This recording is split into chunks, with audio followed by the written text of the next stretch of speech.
Hello guys, this is Vaishali Gaur and I welcome you all in Viraj classes. कैसे हैं आप सभी? उम्मीद करती हूँ आप सभी अच्छे होंगे और आपकी पढ़ाई एज यूजुअल अच्छी चल रही होगी। तो बेटा, हम कर चुके हैं class 9th science chapter 1 complete कर चुके हैं, मैटर इन अवर सराउंडिंग। और आज इस वीडियो में हम लोग स्टार्ट करने वाले हैं साइंस का चैप्टर 2, जिसका नाम है is matter around us pure. ठीक है, तो देखिए, हमेशा की तरह एक ही बात बोलूंगी, नाम से काम को पहचानो तो बहुत इजी होने वाला है। तो चैप्टर का नाम है is matter around us pure. तो हमें किस चीज की बात करनी है चैप्टर में? चैप्टर की बात करें तो हमें सबसे पहले बात करनी है मैटर की, और उसके बाद बात करनी है हमें प्योर की। तो सबसे पहले अगर मैं मैटर की बात करूं तो मैटर क्या होता है? मैटर हम शुरू से पढ़ते आए हैं, anything which occupy space and have mass is known as matter।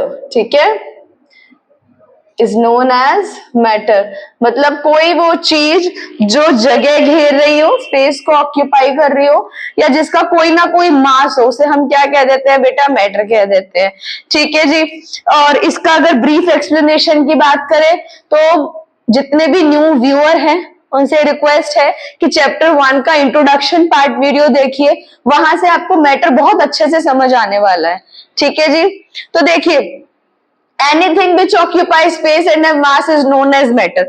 आप लोग हमेशा से देखो, फर्स्ट चैप्टर में भी हमने एक चीज पढ़ी थी कि यूनिवर्स का सबसे छोटा पार्टिकल जो होता है, यूनिवर्स का सबसे छोटा पार्टिकल जो होता है उसे हम लोग क्या कहते हैं? एटम।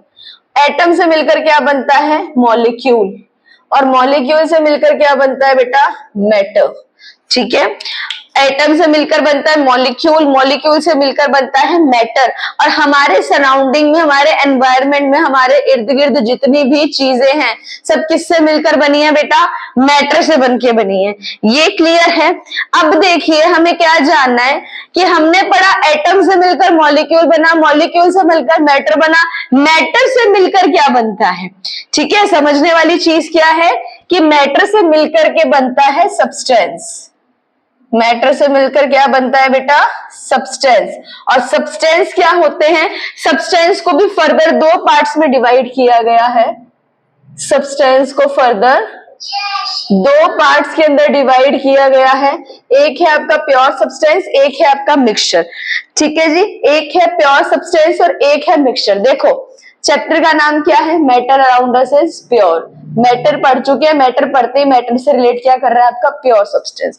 अब देखिए, प्योर सब्सटेंस क्या होता है और मिक्सचर क्या होता है, ये समझने वाली बात आती है कि प्योर सब्सटेंस क्या होता है और मिक्सचर क्या होता है। तो अगर प्योर सब्सटेंस की बात करते हैं बेटा, जैसे हम एटम के लिए कहते हैं कि कोई भी ऐसा पार्टिकल जिसे आप फर्दर डिवाइड नहीं कर सकते, उसे आप क्या बोलते हो? एटम। लेकिन एक एटम के अंदर आप दूसरे एटम को ऐड कर सकते हो। सेम प्रोसेस है आपके सब्सटेंस के पार्ट में, प्योर सब्सटेंस एंड मिक्सचर। ठीक है, प्योर सब्सटेंस क्या होता है? कोई भी ऐसा कंपोनेंट या कोई भी ऐसा एलिमेंट जिसे आप क्या कर रहे हो? किसी भी फिजिकल मेथड से, केमिकल मेथड से आप क्या कर रहे हो? अलग नहीं कर सकते। ठीक है, या जो अपने आप में एक सिंगल सब्सटेंस है, या जो अपने आप में कंप्लीट है, अपने आप में प्योर है, जिसमें किसी और सब्सटेंस का इन्वॉल्वमेंट नहीं है, उसे आप क्या बोलते हो बेटा? Pure substance. अगर मैं प्योर सब्सटेंस के आपके एग्जाम्पल की बात करूं तो देखिए, बहुत सारे एलिमेंट्स है। जैसे मैं बात करूं ऑक्साइड, ऑक्सीजन, ठीक है, या मैंने आपकी बात करी क्लोरीन, ठीक है, या मैंने आपसे बात करी नाइट्रोजन। तो देखिए, O क्या है? सिंगल है। ठीक है, O क्या है बेटा? सिंगल O है। इसको क्या आप और ब्रेक कर सकते हो क्या? कभी आपने 1/2 O, 1/2 Cl, 1/2 N सुना है? नहीं सुना ना। तो ये क्या है? ये एक ऐसा एलिमेंट है, ऑक्सीजन, क्लोरीन एंड नाइट्रोजन, जिसे आप फर्दर डिवाइड नहीं कर सकते हो। बट आपने ये सुना होगा O2, Cl2, N2, ये तो सुना है। मतलब आपने क्या किया? इस सब्सटेंस में, इस एलिमेंट में आपने सेम ग्रुप का एक और एलिमेंट ऐड कर दिया। क्या बन गया आपका? O2। ठीक है, Cl में आपने एक और Cl ऐड कर दिया, क्या बन गया? क्लोराइड। तो ये क्या है? क्लोरीन क्या है? आपका प्योर सब्सटेंस है, लेकिन जैसे इसमें आपने एक और Cl जोड़ दिया, ये क्या बन गया? क्लोराइड। अब क्लोराइड क्या है? मिक्सचर। समझ में आ रहा है फर्क? कोई भी सब्सटेंस, कोई भी एलिमेंट जिसे आप फर्दर डिवाइड नहीं कर सकते, जो अपने आप में कंप्लीट है, वो प्योर सब्सटेंस है, और जिसमें आप एक से ज्यादा प्योर सब्सटेंस को ऐड कर सकते हो, वो आपका मिक्सचर है। क्लियर है? चलिए इसका डिफरेंस पढ़ने की कोशिश करते हैं। प्योर सब्सटेंस क्या कह रहा है? It consist of single type of substance. ये क्या है बेटा? सिंगल टाइप ऑफ सब्सटेंस है, मतलब कि ऐसा क्या है? सिंगल ही है। Cl यहां पर क्या है? सिंगल है, इसकी कोई पावर नहीं है, Cl सिंगल है। तो प्योर सब्सटेंस क्या होता है? Single type of substance. Next देखिए, it can not be separated. इसे आप सेपरेट नहीं कर सकते हो किसी भी फिजिकल मेथड से। समझ में आ रहा है? क्लोरीन को, Cl को क्या आप किसी भी फिजिकल मेथड से ब्रेक कर सकते हो? नहीं कर सकते। ठीक है, ये अपने आप में कंप्लीट प्योर सब्सटेंस है। नेक्स्ट देखिए, it has its own definite property. इसकी क्या है? खुद की एक प्रॉपर्टी है। मतलब अगर मैं आपसे बात करूं हाइड्रोजन की, ठीक है सॉरी, हाइड्रोजन की बात करते तो हाइड्रोजन क्या है? अपनी एक कंप्लीट प्रॉपर्टी है इसकी। ये किसी और के साथ में जुड़ करके दूसरी प्रॉपर्टी अडॉप्ट कर लेता है, बट हाइड्रोजन की खुद की एक सेल्फ प्रॉपर्टी है। समझ में आ गया? हाइड्रोजन का खुद का एक एटॉमिक नंबर है, मॉलिक्यूलर नंबर है, एटॉमिक मास है, मॉलिक्यूलर मास है। जब वो किसी और हाइड्रोजन के साथ में ऐड होता है, या ये क्लोरीन के साथ में ऐड होता है, तो इसका एटॉमिक नंबर वगैरह क्या हो जाता है? उस कंपाउंड के साथ में वेरी करता है। जैसे मैंने आपको बोला हाइड्रोजन, ठीक है जी, अगर हाइड्रोजन अकेला है, इसकी अपनी प्रॉपर्टीज है, समझ में आ गया।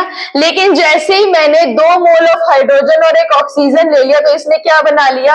वाटर।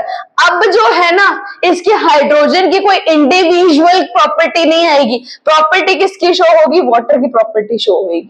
समझ में आ रहा है? जिसकी अपनी इंडिविजुअल प्रॉपर्टी हो, वो क्या कहलाता है? आपका प्योर सब्सटेंस। क्लियर हो गया? मिक्सचर की बात करते हैं। मिक्सचर क्या है? इट कंसिस्ट ऑफ 2 और मोर प्योर सब्सटेंस। अब क्या है? अगर प्योर सब्सटेंस की क्वांटिटी आपने, जैसे मैंने आपको बोला, एक आपने प्योर सब्सटेंस ले लिया H, एक आपने प्योर सब्सटेंस ले लिया Cl, तो अब क्या बन गया? हाइड्रोक्लोरिक एसिड, HCl बन गया। ठीक है, तो इसके अंदर क्या है? 2 प्योर सब्सटेंस ऐड हुए, हाइड्रोजन भी अपने आप में प्योर है और क्लोरीन भी अपने आप में प्योर सब्सटेंस है। इन 2 प्योर सब्सटेंस को मिलाकर के आप अगर कोई नया सब्सटेंस बना रहे हो, उसे आप क्या बोलोगे बेटा? मिक्सचर बोलोगे। क्लियर है? नेक्स्ट देखिए, it can be separated by physical method. आप क्या कर सकते हो? इसे सेपरेट कर सकते हो, बिल्कुल कर सकते हो। HCl है बेटा आपके पास में, HCl को अगर आप किसी फिजिकल मेथड से करोगे, हाइड्रोजन अलग हो जाएगा और क्लोरीन अलग हो जाएगा। ठीक है, तो आप क्या कर सकते हो? मिक्सचर को किसी भी फिजिकल मेथड से आप सेपरेट कर सकते हो। नेक्स्ट क्या कह रहा है? It shows the properties of its components. अब क्या है? ये सिर्फ हाइड्रोजन की प्रॉपर्टी नहीं बोलेगा, ये सिर्फ क्लोरीन की प्रॉपर्टी नहीं बोलेगा, इसकी खुद की कोई प्रॉपर्टी नहीं है। अब जो प्रॉपर्टी बोलेगी ना, वो HCl की बोलेगी, हाइड्रोक्लोरिक एसिड की बोलेगी। क्लियर है? समझ में आ रहा है क्या डिफरेंस है प्योर सब्सटेंस और मिक्सचर में? देखिए, इस चैप्टर में हम लोग देखो मैटर के बारे में तो ज्यादा नहीं पढ़ने वाले, क्योंकि मैटर के बारे में हम चैप्टर 1 में ऑलरेडी बहुत कुछ पढ़ चुके हैं। अब हमने मैटर को फर्दर डिवाइड किया है, सब्सटेंस मिले हैं, सब्सटेंस को फर्दर डिवाइड किया है, प्योर सब्सटेंस एंड मिक्सचर मिला है। अब प्योर सब्सटेंस भी फर्दर डिवाइड होगा। इस चैप्टर के अंदर हम लोग प्योरिटी, किसी भी एलिमेंट की, किसी भी सब्सटेंस की प्योरिटी, उसके बारे में ब्रीफ पढ़ने वाले हैं। समझ में आ रहा है?